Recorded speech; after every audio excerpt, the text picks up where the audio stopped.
very easy homemade granola recipe. And this recipe is wonderful because it's really versatile. So whenever it comes to pandemic pantry, if you have certain things you've not been able to get from the grocery store, chances are you'll have things already in your pantry that you can use for this. And the main ingredient is oatmeal, which is one of the items on the list that are items that people stocked up on the most at the beginning of COVID-19. So hopefully you have some of this.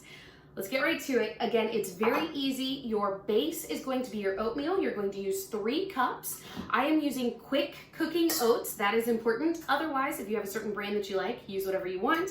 Mine is gluten-free. We do use the Bob's Red Mill. And I will just put in 3 cups as our base.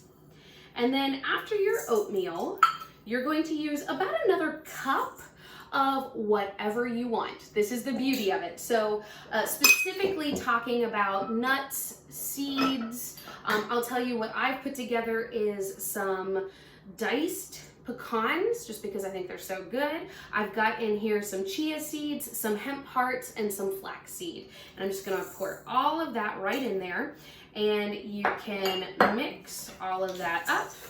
Just a gentle toss. About another cup of that goes in. And if you want more, do whatever you like. This can totally be to your taste. All right, next up, I'm going to add in some cinnamon. This is 1 teaspoon of cinnamon.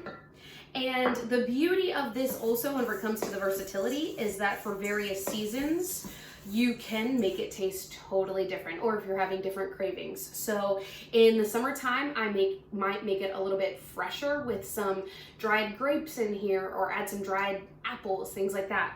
Whereas in the wintertime, I might even add some pumpkin, or certainly pumpkin pie spices along with those pecans, or something to make it just a little bit more hearty and fall flavored. So you can play with it, do whatever you like. For today's recipe, it's very simple. We're just doing some cinnamon as our main spice, and then a pinch of pink Himalayan sea salt.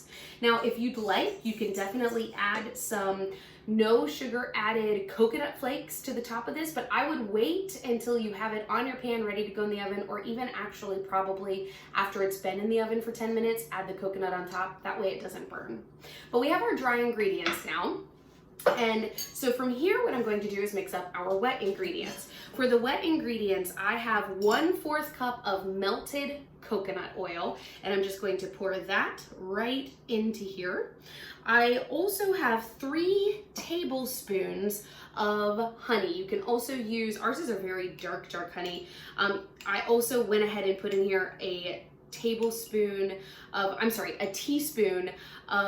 vanilla. So you can do that. You can also use almond extract or something like that if you'd prefer. Again, totally based on your flavors that you prefer. And you can use honey, or if you have it on hand, you could use a maple syrup. And that's how we're going to sweeten this. Otherwise, we are adding no sugar. A lot of purchasable granola has a ton of added sugars, just a ton of added sugars. This has that simple 3 tablespoons of honey, and that's it. That's how we sweeten the whole thing. All right, so you put those in, you mix that up, and then all we're going to do is pour this right in on top. So just add your wet ingredients to your dry ingredients. And again, if you wanted to, now would be the time that you would add in another cup-ish of dried fruits. Again, make sure you get dried fruit that does not have added sugars, but you can at this point add in your dried fruits, and you can add in anything else that you want to add on top, with the exception of that coconut oil, which you're going to want to wait on for a minute. And then just mix it up until your dried products are getting a really good covering of those wet ingredients. And you'll see whenever it just doesn't look quite so dry anymore, that's when you'll know you're done. And that's it, you're done. What you're going to do is spread this out on a baking sheet that has been lined with parchment paper, and then you will stick this in the oven at 350 degrees for 20 minutes. Again, if you want to add coconut to the top. I recommend putting this in the oven for about 10 or 15 minutes, pulling it out, adding the coconut, and then finishing it up for the last 5 minutes. So there you go. Very quick, very easy. We have our homemade granola. And again, you can use pretty much whatever is to your taste, whatever you already have in the pantry.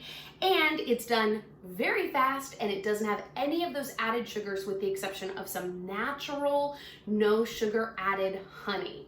And in our case, we used a local honey, so that's even better. So there you go. I hope this helps.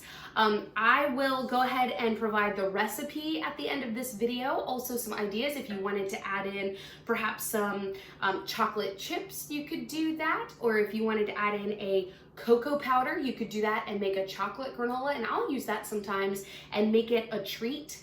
Serve it with cereal, with milk, almost like it's a cereal, and you've got like a chocolate treat there at the end of the day instead of a dessert. You can cook this and put this on top of you could use it as a cereal, you could put it on top of a yogurt. I mean, you can use it pretty much however you want. I have used this on top of baked apples before, and again, it just creates this amazing treat at the end of the day.